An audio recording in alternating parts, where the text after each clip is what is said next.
Welcome to the Stetzer Church Leaders Podcast. Conversations with today's top ministry leaders to help you lead better every day. And now, podcasting from the Wheaton College Billy Graham Center in Chicagoland, here are your hosts, Ed Stetzer and Daniel Yang. Welcome to the Stetzer Church Leaders Podcast, where we're helping Christian leaders navigate and lead through the cultural issues of our day. My name is Daniel Yang, the director of the Senate Institute, and we're excited to have with us today Ann Voskamp. The Ann Voskamp. The Ann Voskamp. No. Ann is a farmer's wife, a homeschooling mom of 7, and the author of multiple New York Times bestsellers, including her book, 1,000 Gifts, A Dare to Live Fully Right Where You Are. And she recently re-released it as the special 10th anniversary edition. Ann's been named by Christianity Today as one of the leading 50 women most shaping culture and the church today. And she partners with Compassion International as a global advocate for children. And is also one of the featured speakers at Amplify Outreach Conference coming October 19th and 20th. Amplify Outreach is designed for pastors and Christians who are passionate about entering the real issues of our day in order to help people discover authentic faith in Christ. Be sure to check out AmplifyOutreach.com to learn more about the conference. But before we hear from Ann, let's go to our host, editor-in-chief of Outreach Magazine and the executive director of the Wheaton College Billy Graham Center, Ed Stetzer. Yes, you forgot did you? What else about Ann Voskamp should you mention? That she's a student at the Wheaton College Graduate School. Right. There you go. That's There you right. go. We'd love to put that in there as well. We're excited to talk to Ann. Ann's going to be speaking at the Amplify Outreach Conference, and we're going to be bringing some ideas around the focus of hospitality. So we're excited to have you on to talk with us here, Ann. And let's kind of jump into our conversation. First, welcome, and then tell us about hospitality. What's biblical hospitality, and how is it different than simply entertaining people? So good. Thank you for having me, Daniel and Ed. I guess really at the crux of everything, I believe that we are called as believers to live a life of cruciformity. And cruciformity, living hands and life completely outstretched, shaped and formed like a cross, really is a symbol of hospitality. I really believe that our actual theology is best expressed in our actual hospitality. What does it mean to live shaped like a cross? And the shape of Christianity is hospitality, how you live with your hands and doors and heart and life completely wide open. But hospitality, really honestly believe it has too long wrongly been defined. And we really need sort of a revolutionary concept around the word as a whole. Hospitality is not about becoming like Julia Childs. Hospitality is about welcoming in the marginalized as the next child of God. Hospitality isn't about beautiful place settings. It's about setting a place for the marginalized to see the beauty of Christ at your table. It's not about napkins and etiquette as much as Pinterest might try to convince you of that. It's really about the renewal of all things, about those who feel wrong to feel like they belong right here with the people of God. It's not about entertainment, I think is the crux of it. It's about making a gospel statement. Who gets to hear the good news that they are seen, that they are welcomed, that they are loved, that they are invited to the table? I think, too much of our thinking is that hospitality is about a dinner invitation. And really, hospitality is about a daily posture. It's not about having another friend over for dinner. Hospitality is about having a welcoming mentality towards someone you see as the other, the stranger. Biblical hospitality, too often we think it's, having another barbecue or a book club or another Bible study. But that really is just having another barbecue and another book club and another Bible study. That's common hospitality. But biblical hospitality is about welcoming and loving the stranger, the other.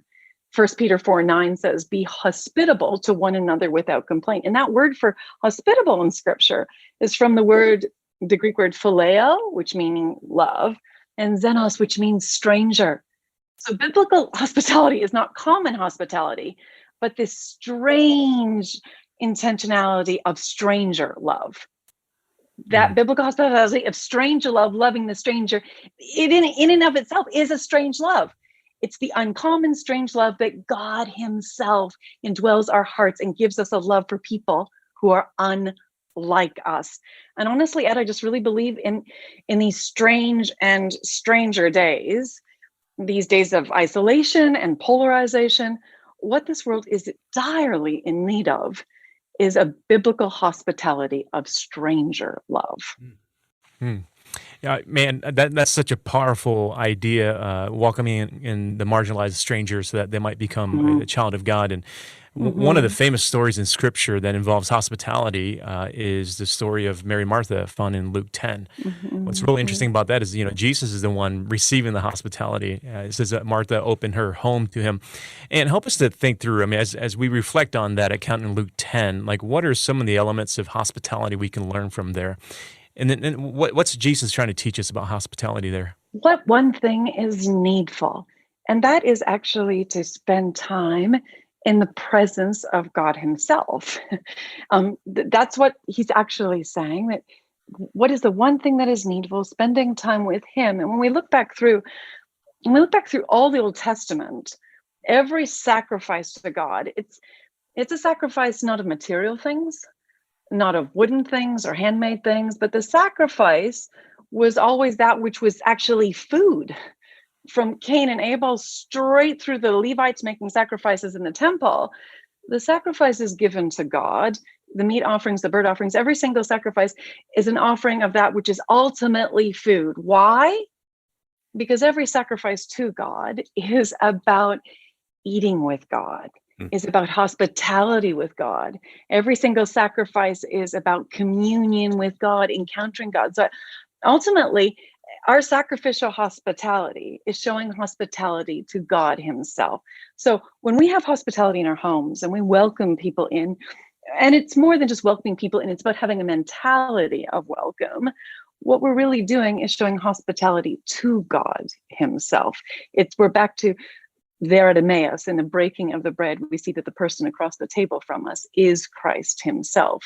So I think sometimes we think about, well, there's a cost to hospitality. And we think about it in a larger scale, whether it looks like welcoming refugees, whether it looks like welcoming immigrants, like that's going to cost me something.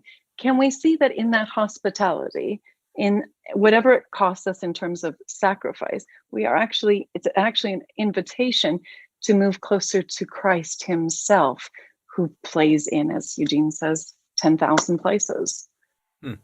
Entertaining angels unaware comes to mind. Exactly. Where you Exactly. did it unto me. So there's Yes. a reminder in the midst of all of those things. But that's not what it looks like for most of us in our church experience. Of course, COVID's upended a lot of things, but Yes.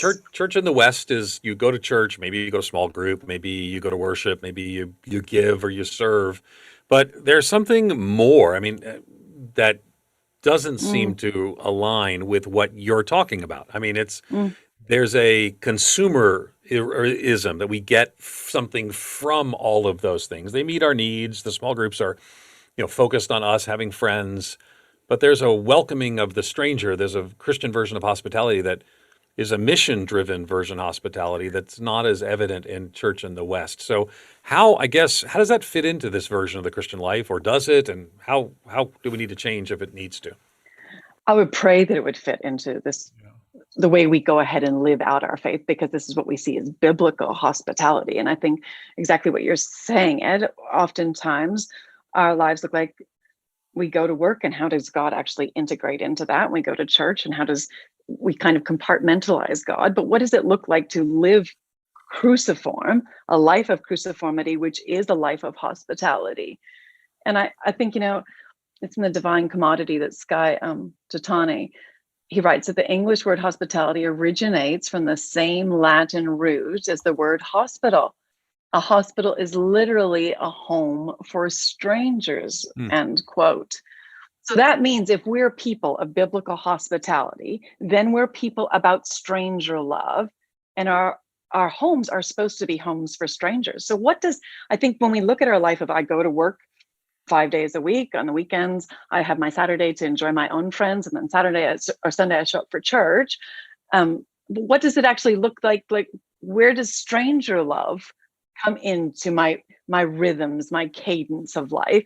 Well, how does my home look like? It's open to strangers, people who think differently than me, people who are quote unquote the other, who have another kind of culture, another kind of sexuality, another kind of religion.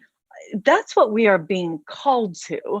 which looks very different than having just like-minded people come into Right. our homes. What does it look like as if we are the people of God? How do our homes look like? Homes of hospitality, homes that are hospitals for strangers. That ultimately means that there should be places of healing. How is healing happening in our lives? Wherever there is welcome, the hurting come and find healing and wellness.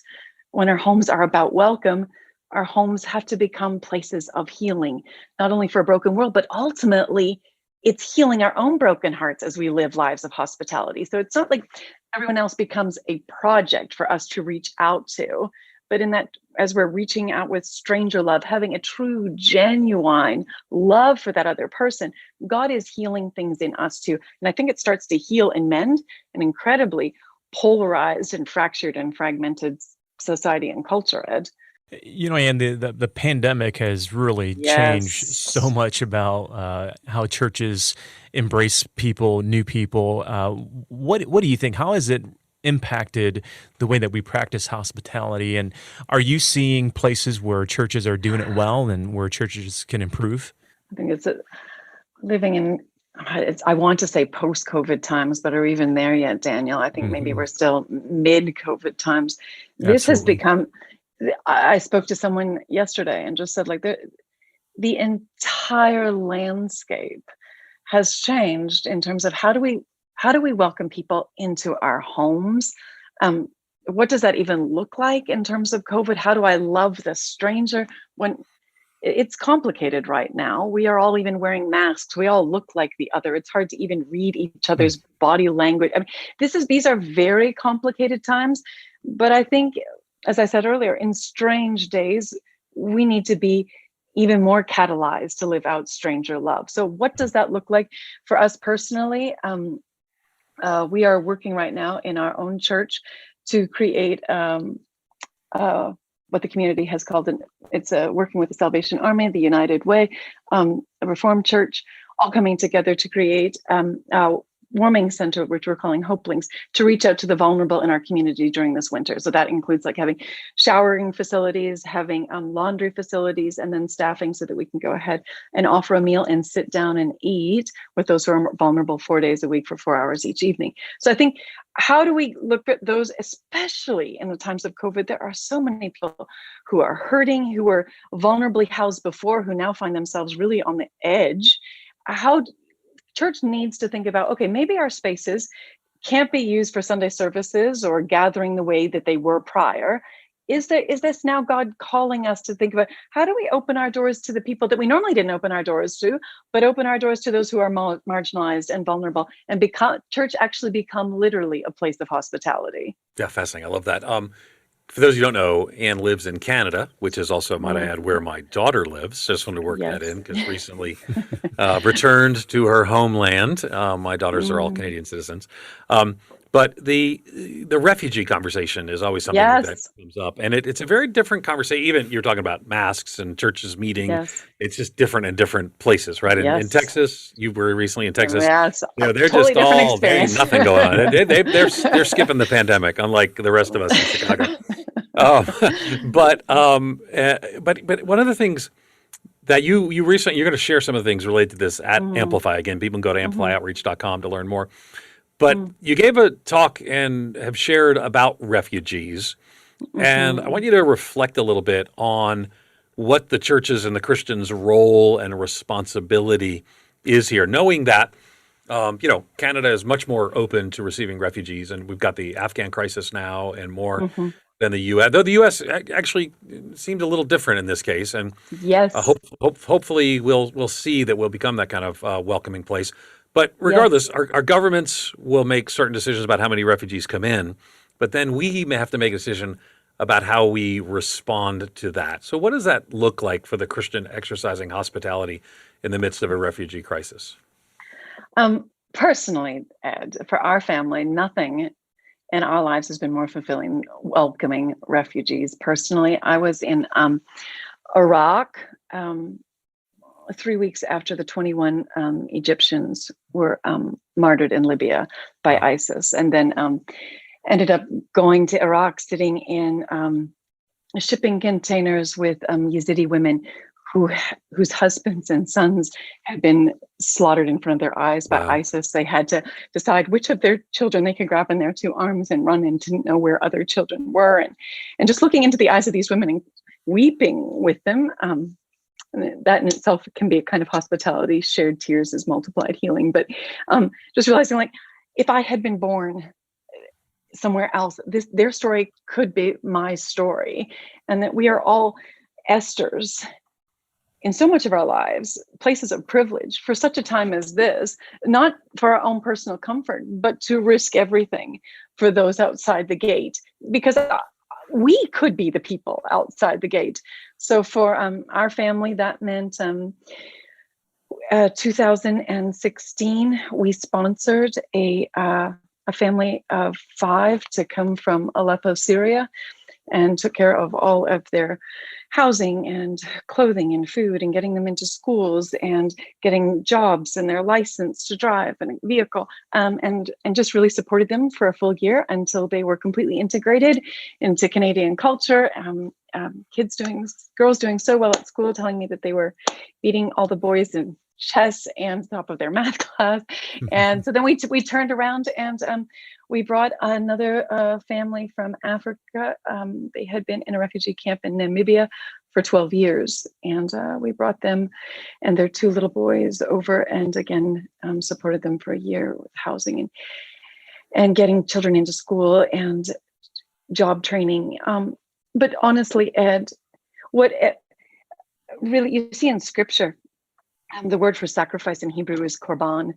And it doesn't mean to lose something. It actually means to draw closer, to come nearer. So in any way that we sacrificed in hospitality towards refugees coming in and supporting them, that sacrifice actually was an invitation for us to draw nearer to the heart of God, an invitation to sit with the family from Syria, their extended family that was still left in Syria kept asking them, who is helping you? How are you okay? And they were given the opportunity to say, we're okay because there are these Christians in Canada who are taking care of us. And beginning to tell that narrative, that story, that there are people who are wanting to be the hands and feet of Jesus, that starts to have a ripple effect to change a global narrative. So if we want to be people as evangelicals who are sent with the good news to go and spread the message of Jesus, God has given us an unbelievable opportunity. People that we might not ever be able to share the gospel with are being brought to our shores. The church has always been called to be a place of refuge. It was for each of us. We have found refuge in the arms of Christ. How can we not now be a safe place of refuge for those who are fleeing? And then it is such an opportunity for us to truly share the hope of Christ. So there was nothing like sitting in church on a Sunday morning and looking over and seeing our family from Aleppo, Syria, sitting there in church and standing up in broken English to say, thank you so much for choosing to help our family. Wow. My parents were refugees from Laos, and they became followers of Jesus because of a Lutheran church that sponsored them. So I completely resonate with what you're saying. And wow, Daniel. Yeah, it's amazing. I really appreciate what you all are doing, and we probably have some listeners who are thinking about being sponsors for Afghan families that are impending soon, and but they might be nervous. And I love that you shared that it impacted your family and your church. Can you unpack that a little bit and help our listeners to understand like how it's transformed? I know it's not about like you as the sponsor, but it's not. We want to decenter ourselves out of the story. We're not the center of the story, but just in terms of, as Ed said, we're from Canada. I'm a farmer's wife. We live in a really rural part of the world that's very culturally homogeneous. So we brought our family from Syria out to this little rural country town. They said, how many other folks who are Muslim are there? And at that point in time, we said, there's only one other man who is now a believer from Egypt. So we were actually expanding our entire world. And we ended up, when we brought our our family from Africa. They became very good friends with our Syrian family. And then we also adopted a little girl from China, all within a period of 2 years. That all happened. So when we had our family gatherings at Thanksgiving, here we are in a rural community in Canada where everybody is either Dutch, Caucasian, or Mennonite. And yet at our Thanksgiving table, we had a Syrian family, a little girl from China, and an African family who were all, everyone brought their different dishes and meals and all sitting down at the table together. It felt like a glimpse of heaven to us. And it really, our family would say there has been nothing that we have ever done that has been more meaningful or more fulfilling than reaching out to these two families. For my 40th birthday, my husband said, let's just have your closest friends over. Who would you like to have? And I chose the two refugee families because they truly are our family. So it has, if you have an opportunity to sponsor a refugee family, you are stepping into the most life-transforming, which will ultimately be the most fulfilling experience you have ever had. Now, I will say, it can be challenging and hard. It is not easy, but it will be worth it, and it will be meaningful. Love it. Love it. The idea that we would engage the stranger in this way is not, like I said, it's not without controversy. And yes. Yet at the same time, I think it's a controversy worth pushing through. And I just wonder. Yeah. Actually, Ed, for our family, it was me coming home from Iraq and starting to talk about these Yazidi women who needed help, and what did it look like to welcome in refugees, and that I got serious pushback where people said, would you have those people at your table? Would you have them under your roof? And we needed to say, yes, this isn't a cerebral conversation. We need to incarnate the ways of Christ and embody this and actually say, yes, we will have you come to our table and become friends with people and learn with people. And I think, for people who are concerned about the safety and security issues, to actually really do the research, take the time to get educated, to see what it takes for a refugee to actually come into North American Western culture. And there's like 18 different levels they need to pass through before they come into Western culture. So to truly actually do the research before we live into our fears, take the time to get some real answers to those fears. Okay, wholeheartedly. And of course, we work a lot with World Vision. Yes. With World Relief. Yes. World Relief.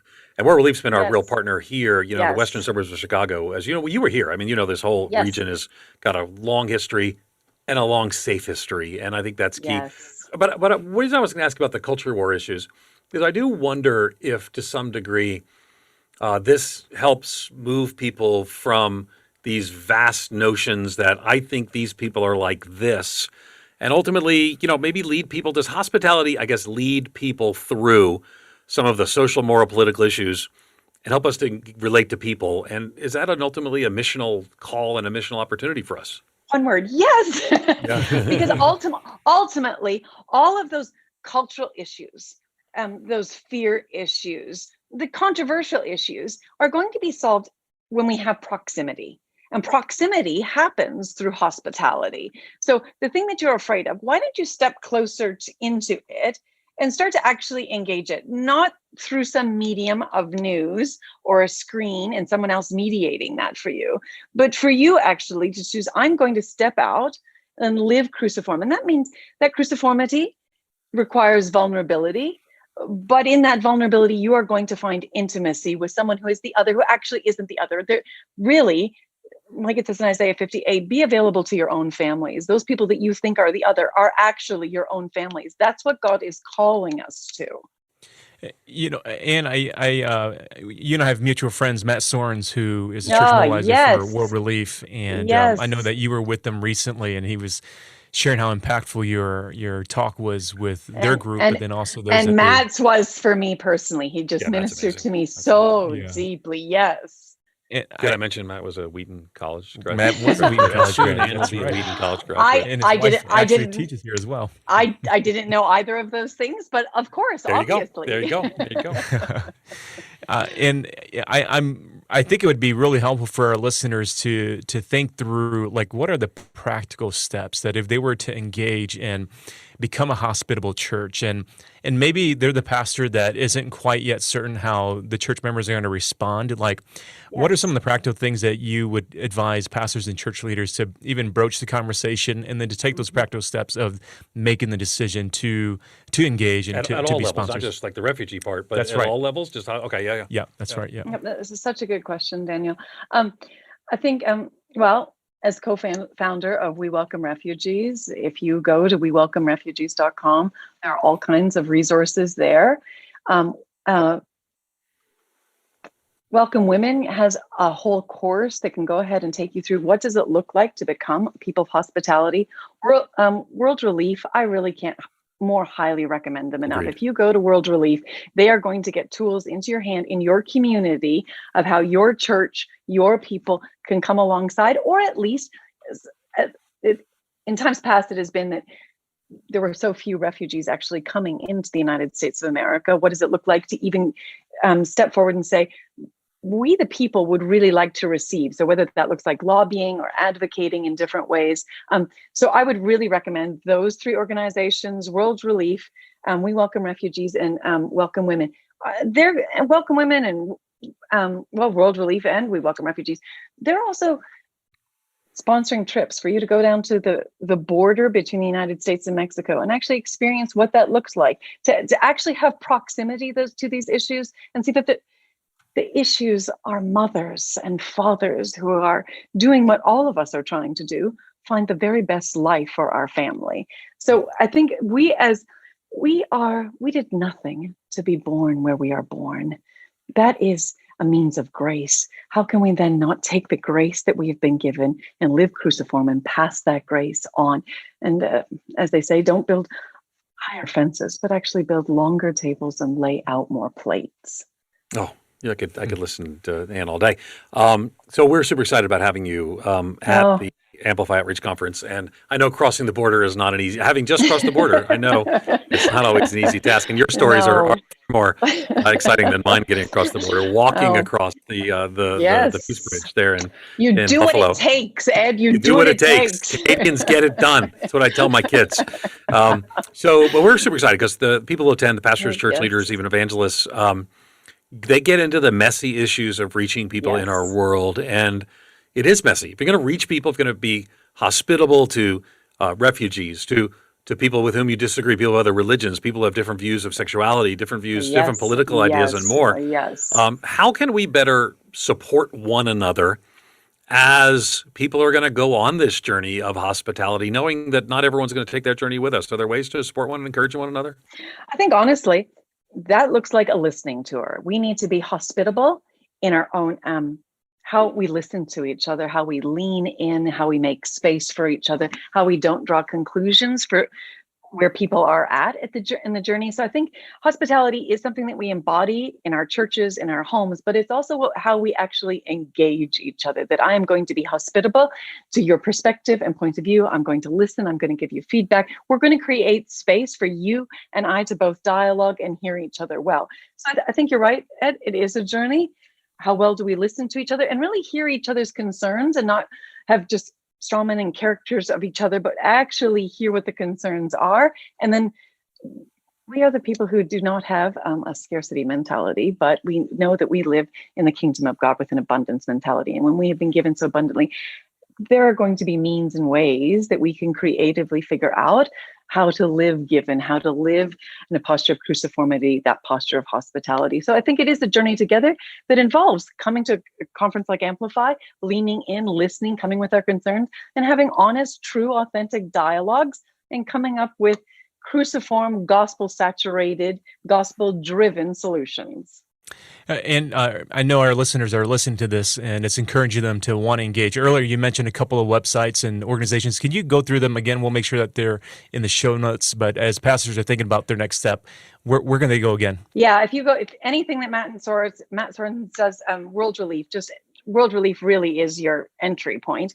We Welcome Refugees has all kinds of resources and some courses to take you through, and Welcome Women has all kinds of if you really want to be a woman of welcome, what does that look like in your home and what does that look like in your church? They have actually complete Bible studies with free video series and a booklet that goes along with that to really try to get some resources into your hands to say, I want to become a person of hospitality. What does that actually look like into my community? I'd like to take steps and do that in community with other people, because we're going to move out of COVID. And really, if there has ever been a time, these strange days that we need a stranger love, it is now. Amazing. Thanks, Ann, for being with us today. That at Wheaton College, but maybe I did. Actually, I think most of it I learned in Ed's classes. Actually. Oh wow! I feel you're lying, but I received a lot. Thanks again, Ann. You've been listening to Ann Voskamp, author of the New York Times bestseller 1,000 Gifts: A Dare to Live Fully Right Where You're At. You can learn more about Ann at her website, Voskamp.com. Thanks again for listening to the Stetzer Church Leaders podcast. You can find more interviews as well as other great content for ministry leaders at ChurchLeaders.com. And don't forget to check out the Amplify Outreach Conference, which Ann will be one of our featured guest speakers at AmplifyOutreach.com. And if you found our conversation helpful today, we'd love for you to take a few moments, go to iTunes and leave us a review. That's going to help other leaders find us more easily. And you can find this podcast as well as other great faith-based podcasts on the Faith Play app, available for both Apple and Android. Thanks for joining us. We'll see you in the next episode. You've been listening to the Stetzer Church Leaders podcast. For more great interviews, as well as articles, videos, and free resources, visit our website at ChurchLeaders.com. Thanks for listening.